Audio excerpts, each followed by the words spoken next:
Peace of mind and body. 32. I had a thought which I wanted to share.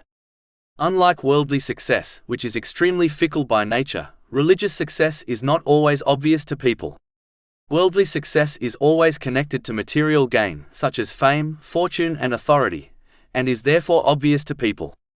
But a Muslim must understand that real lasting success, which is connected to Islam, is not always obvious. In most cases, religious success involves peace of mind and body, something which is hard to observe.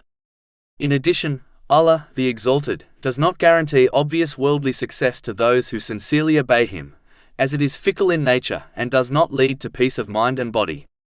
Obedience involves using the blessings one has been granted in ways pleasing to Allah, the Exalted, as outlined in the holy and the traditions of the Holy Prophet Muhammad, peace and blessings be upon him.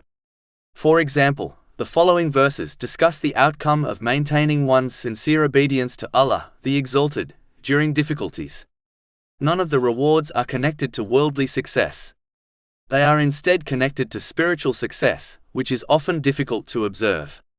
Chapter 2 Al-Baqarah, verses 155 to 157.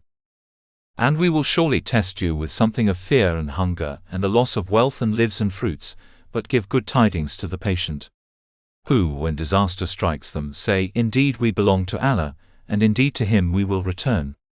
Those are the ones upon whom are blessings from their Lord and mercy. And it is those who are the rightly guided.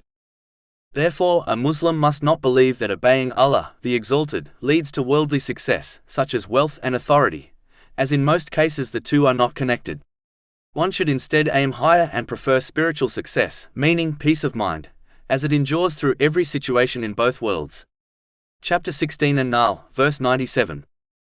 Whoever does righteousness, whether male or female, while he is a believer, we will surely cause him to live a good life, and we will surely give them their reward in the hereafter according to the best of what they used to do.